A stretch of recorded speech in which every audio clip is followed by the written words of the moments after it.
तो हम बात करते हैं यार कैबिनेट मिशन की, जो कि 1946 के अंदर आया था।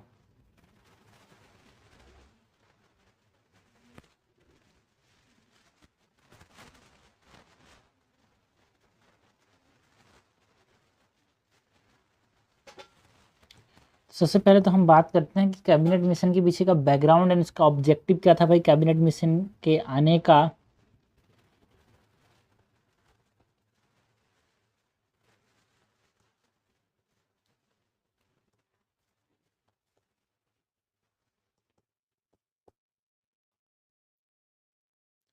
तो जो कैबिनेट मिशन है उसको किसने भेजा था? जो इटली की जो गवर्नमेंट थी फरवरी 1946 में, इसने इसको भेजा था, है ना, टू नेगोशिएट यार, जो ट्रांसफर ऑफ पावर होने वाला था उसके लिए नेगोशिएशन करने के लिए यहाँ पे कैबिनेट मिशन को भेजा था।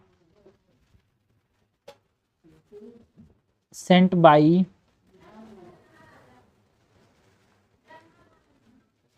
Italy government in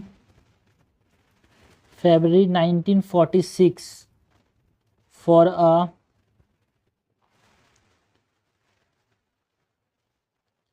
negotiated transfer of power। And ये जो कैबिनेट मिशन था इसके मेंबर्स कौन कौन से थे भाई? इसके अंदर पैट्रिक लॉरेंस थे जो कि चेयरमैन थे। स्टेफर्ड क्रिप्स थे इसके अंदर, जो क्रिप्स मिशन में थे वो भी थे यहाँ पे। एंड एवी अलेक्जेंडर यार, पैट्रिक्स लॉरेंस, चेयरमैन थे ये। And Stafford Cripps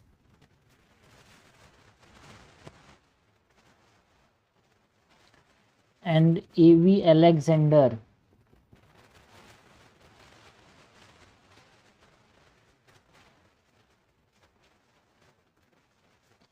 aim to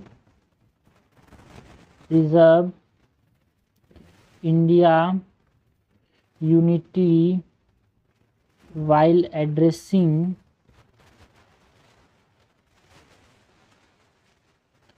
Muslim League demand।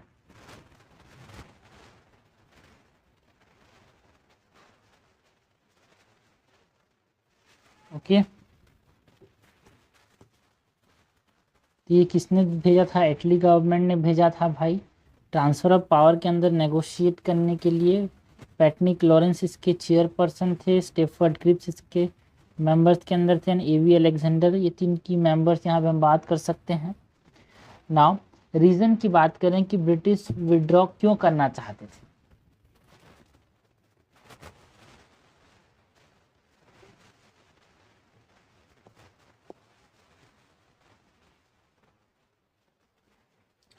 Reason for British withdrawal,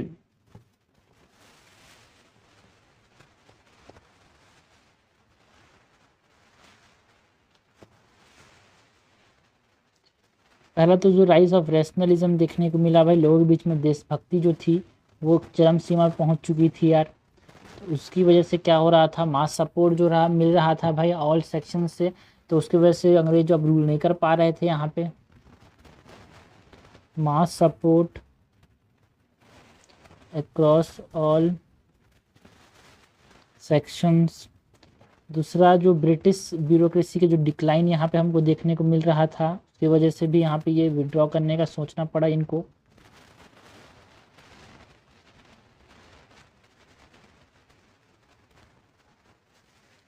ना दैट इज़ लंबे समय तक ये लड़ते लड़ते अभी छक चुके थे, तो वॉर फटीक देखने को मिला, वीक एडमिनिस्ट्रेशन की वजह से भी हमारे पास ब्यूरोक्रेसी डिक्लाइन होने लगा था। ऑल्सो जो कांग्रेस का स्ट्रेंथ था वो बढ़ने लगा यार, पॉलिटिकल डोमिनेंस करने लगा इन प्रोविंसेस।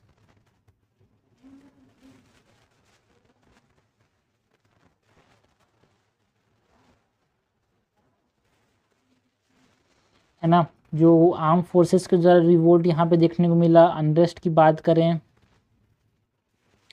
अनरेस्ट इन आर्म्ड फोर्सेस, जहाँ पे हम बात कर सकते हैं अबाउट INA ट्रायल्स एंड जो रॉयल इंडियन नेवी रिवोल्ट हुआ था और म्यूटनी जिसको हम बोलते हैं, इसके वजह से भी अब भाई अब आपकी सेना ही आपको आपके साथ रहना चाहती तो आप कैसे राज करोगे किसी भी देश को। ऑल्सो जो रिप्रेशन था वो अब इनफ्रीजेबल था, मतलब है ना, ऑल आउट क्रैकडाउन होने के बाद भी और कोई रिसोर्स इनके पास बचा नहीं था, तब भी यहाँ पे ये मानने के रेडी नहीं थे लोग। तो अभी इनको समझ आ गई कि अब यहाँ से जाना ही बेहतर है। सो अनफिजिबल रिप्रेशन ऐसा ही नहीं भाई आप लोगों को मार मार के अरेस्ट कर करके आप देश को ही ख़त्म कर दो, ये भी इनको समझ आने लगा था। No resource for an all out crackdown.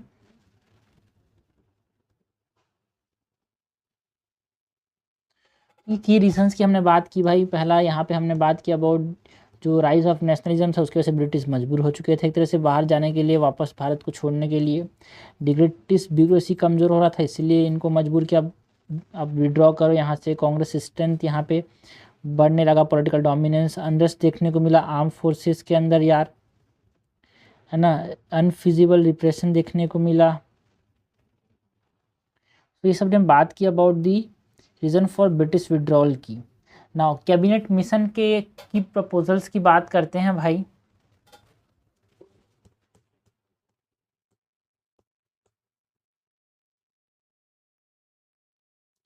Cabinet mission plan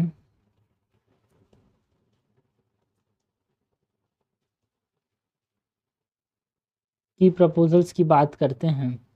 mission cabinet mission plan के की प्रपोजल्स की बात करें, सबसे पहले तो जो कैबिनेट मिशन प्लान था, ये जो फुल फ्लैज पाकिस्तान का जो डिमांड था, इसको ये नकारता था। So no full fledged Pakistan. क्यों भाई, क्यों ये फुल फ्लैज पाकिस्तान नहीं देना चाहता था? बिकॉज ड्यू टू जो पाकिस्तान अगर बना दिया तो उसमें नॉन मेजोरिटी नॉन मुस्लिम भी रहेंगे लार्ज नंबर में यार, due to large non Muslim populations जो देखने को मिलते हैं, जिसकी वजह से हमको क्या देखने को मिलेगा, इकोनॉमिक एंड एडमिनिस्ट्रेटिव इश्यूज देखने को मिलेगा यार। और क्यों, अगर हमने कैबिनेट मिशन का की प्रपोजल से हमने बात की कि जो गवर्नेंस का स्ट्रक्चर है वो क्या बोलता है, ये जो कैबिनेट मिशन बोलता है कि जो गवर्नेंस है उसका स्ट्रक्चर कैसा होगा भाई। यहाँ पे एक यूनियन गवर्नमेंट होगा,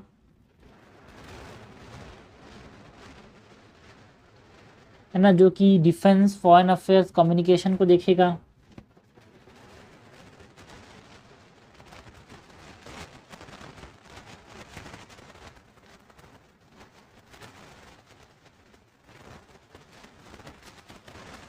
एंड एक प्रोविजनल गवर्नमेंट होगा जो कि फुल ऑटोनॉमी होगा, उसको जो ही चाहे वो कर सकता है except defence, foreign affairs and communication को देखते हुए।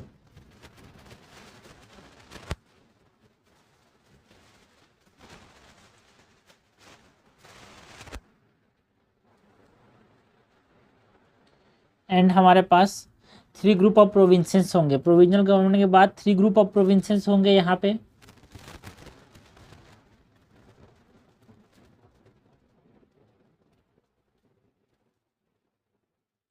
जिसमें एक ग्रुप ए होगा,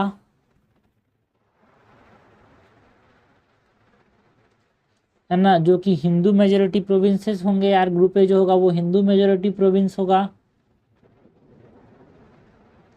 जिसमें हम बात करते हैं अबाउट मद्रास की, बॉम्बे की, यूपी, बिहार, ये सब ग्रुप ए प्रोविंसेस के अंदर आएंगे जहाँ पे हिंदू मेजोरिटी है। दूसरा ग्रुप बी प्रोविंसेस होंगे जिसमें मुस्लिम मेजोरिटी में प्रोविंस ये होगा।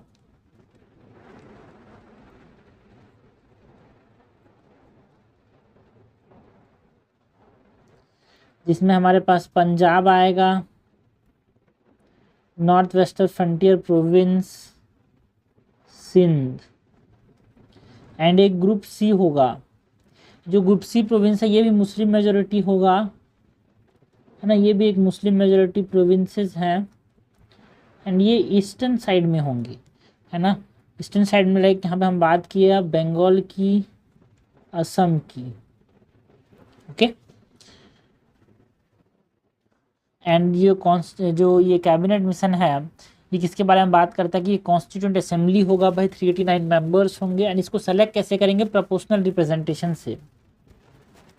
कॉन्स्टिट्यूएंट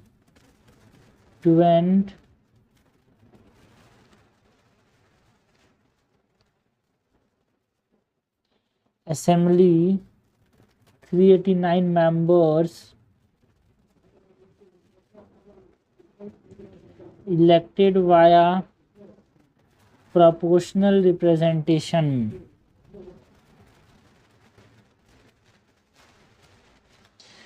एंड जो प्रिंसली स्टेट्स होंगे उनके पास ये चॉइस है कि वो पाकिस्तान और इंडिया दोनों में से किसी को भी ज्वाइन कर सकते हैं। जो प्रिंसली स्टेट्स हैं मतलब जो राजा लोग राज शासित केंद्र जिसको हम बोलते हैं, जो राजा लोग जिसमें राज कर रहे हैं, वो उनको आज़ादी दी गई है टू आइदर ज्वाइन इंडिया और पाकिस्तान।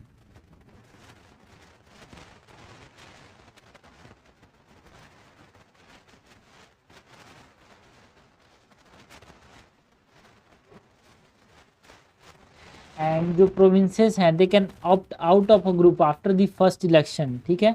एंड जो बाद में रिकंसिडर कर सकते हैं ग्रुप मेंबरशिप को आफ्टर 10 ईयर्स। जो प्रोविंसेस ऊपर में हमने बताया ना, ग्रुप ए बी सी, उनके पास भी ये फर्स्ट इलेक्शन के बाद वो ग्रुप से बाहर भी निकल सकते हैं, ये उनके पास ऑप्शंस भी हैं यार। Provinces can opt out of groups after the first elections and reconsider group membership after 10 years। And जो इंटरिम गवर्नमेंट होगा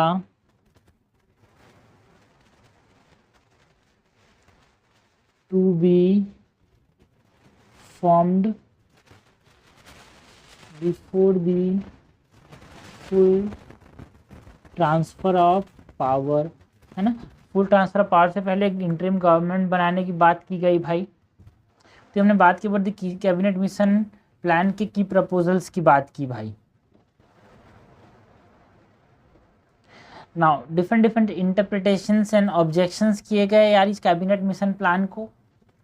पहले तो क्या क्या बात की भाई, इसके अंदर की प्रपोजल्स क्या थे। पहले तो कोई फुल फ्लेज पाकिस्तान नहीं बनाया जाएगा, अगर बनाया ही जाएगा तो group A, group B and group C province type के बनाए जाएंगे, ठीक है। एक यूनियन गवर्नमेंट होगा जो कि डिफेंस को देखेगा, फॉरेन अफेयर्स को देखेगा एंड कम्युनिकेशन को देखेगा।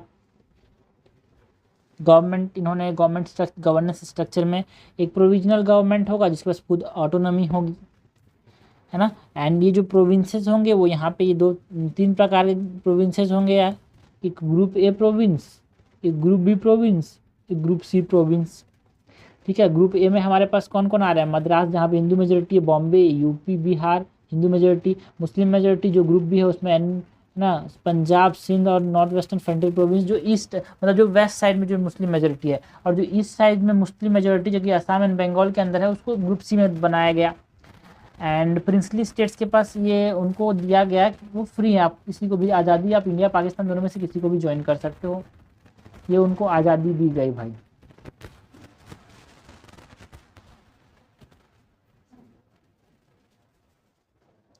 ओके, नाउ डिफरेंट इंटरप्रिटेशंस और ऑब्जेक्शंस की बात करते हैं।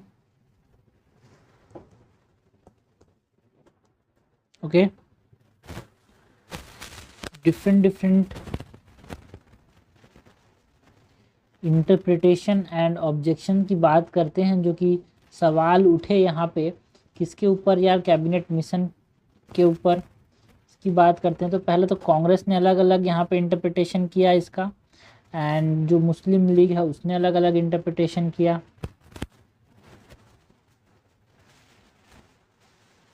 सो कांग्रेस की बात करते हैं पहले तो।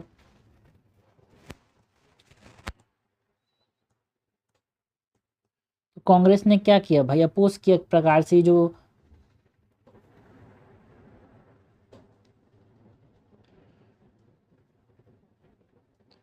कैबिनेट मिशन था इसको अपोज किया। जो कंपलसरी ग्रुपिंग वाला जो प्रोविज़न है ना उसको यहाँ पे इन्होंने अपोज किया। एक तरह से जो प्रोविंसेस होने चाहिए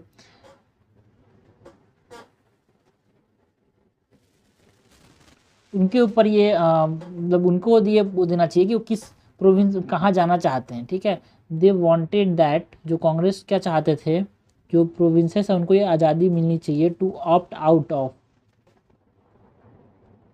इनिशियली, शुरुआत से वो बाहर जाने का उनको अधिकार मिलना चाहिए।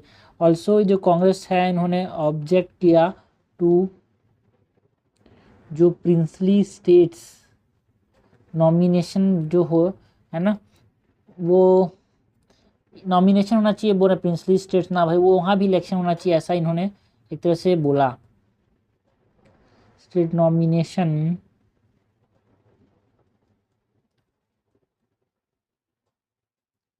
Instead of elections.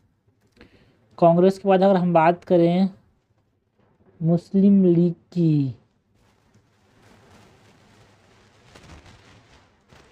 Muslim league की बात करें तो इसने जो ग्रुपिंग है इट इज़ उसको एक तरह से देखा भाई, एक तरह से ये स्टेप है भाई टुवर्ड पाकिस्तान। एंड जो सेक्शन बी एंड सी है, group B and C to be solid entities, ये चाहते थे कि फ्यूचर सेशन के अंदर बन जाएगा, ऐसे सोचते थे। तो मुस्लिम लीग के लिए एक तरह से फ़ायदा था, और जो कांग्रेस था थोड़ा सा नाखुश था भाई। So as a step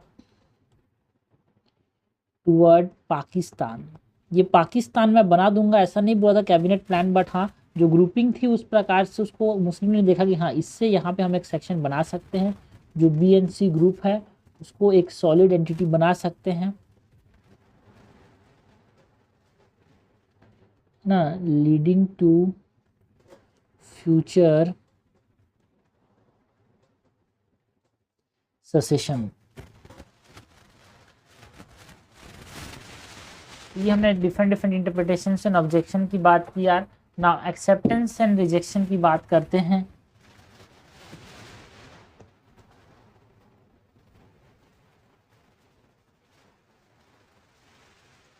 acceptance and rejection,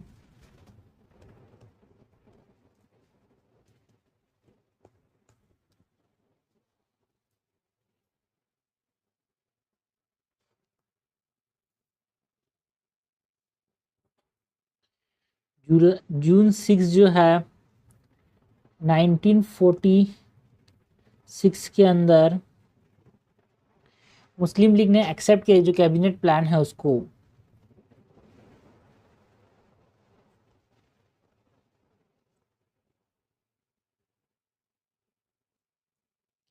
accepted the plan and June 24 के अंदर 1946 में ही कांग्रेस ने एक्सेप्ट किया, बट नेहरू डिक्लेयर किया कि जो कॉन्स्टिट्यूंट असेंबली है वो सोवरिन होगा एंड ये मॉडिफाई कर सकेगा रूल को, ऐसा। Congress accepted but Nehru declared that the constituent assembly was sovereign and could modify rules। And जुलाई के अंदर जुलाई 29 1946 में मुस्लिम लीग ने विड्रू किया एक्सेप्टेंस को, एंड एक तरह से डायरेक्ट एक्शन लॉन्च किया कि नहीं भाई अब हम कोई एक ग्रुप पहले एक्सेप्ट किया था, बाद में ना जुलाई के अंदर इन्होंने रिजेक्ट कर दिया, उनको पूरा देश चाहिए अब, पहले ये मान गए थे इस चीज़ को, ठीक है। बट मुस्लिम लीग ने विड्रू किया acceptance and called for direct action in August 16 1946। बहुत लोग मरे भाई इसमें, जो डायरेक्ट एक्शन जो मुस्लिम लीग ने बोला कि अब हम लड़ के लेंगे पाकिस्तान, उसमें बहुत लोग मरे। ठीक है, सिग्निफिकेंस की बात करते हैं यार, ये जो कैबिनेट मिशन आया था इसका सिग्निफिकेंस की बात करते हैं। दोनों तरह कैसे, हिंदू भी बहुत मरे, मुस्लिम भी बहुत मरे डायरेक्ट एक्शन की वजह से। So it mark the last attempt, cabinet mission जो था एक लास्ट अटेम्प्ट था भाई इंडिया को यूनाइटेड रखने का, बट ये सक्सेसफुल नहीं रहा। It mark the last attempt for a United India. Communal tensions बहुत ज़्यादा बढ़ गए भाई, जिसकी वजह से पार्टीशन देखने को मिला इन 1947।